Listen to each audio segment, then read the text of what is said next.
তো আগের দিন তোমাদের সঙ্গে শেয়ার করেছিলাম সাবু দিয়ে তালের বড়া, যেটা আমি একাদশীতে বানিয়েছিলাম। আর আজকে বানালাম বাড়িতে ময়দা দিয়ে তালের বড়া। তোমরা কিন্তু এটা চালের গুঁড়ো দিয়েও কিন্তু করতে পারো, তবে আমি ময়দা দিয়ে করেছি।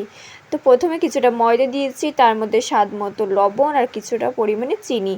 তারপর এখানের মধ্যে দিয়েছি কিছুটা পরিমাণে তাল মিষ্টিই ছিল, তারপর আমি একটু তাল যদি একটু হালকা তিতো হয় তার জন্য কিন্তু কিছুটা পরিমাণে চিনি দিয়েছি।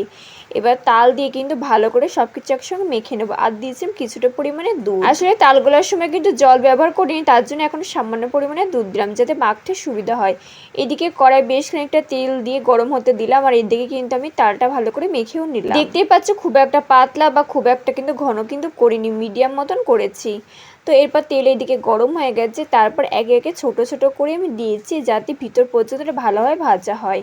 এই পিঠ করে ভালো করে কিন্তু লাল লাল করে বাদামি কালার করে ভেজে নেব। আর এই সময় কিন্তু গ্যাসটা আমি লো থেকে মিডিয়াম ফ্লেতে রেখেছিলাম, তার কারণ যদি জোর দিতাম তাহলে কিন্তু ভিতর পর্যন্ত এটা কিন্তু ভালোভাবে ভাজা হতো না, অতটা মচমচেও কিন্তু হতো না। আর আমি না একটু বেশি লাল লাল করে ভেজেছি, আমার কাছে ওইভাবে খেতে কিন্তু ভীষণ ভালো লাগে, দেখতে কিন্তু খুবই সুন্দর লাগে। আজকে কিন্তু খুব একটা বেশি করবো না, অল্প কয়টাই করেছি। আর এটা কিন্তু আমি এপিট ওপিট করে দেখতে পাচ্ছি ভালো করে নাড়িয়ে চেড়ে কিন্তু ভাজছিলাম।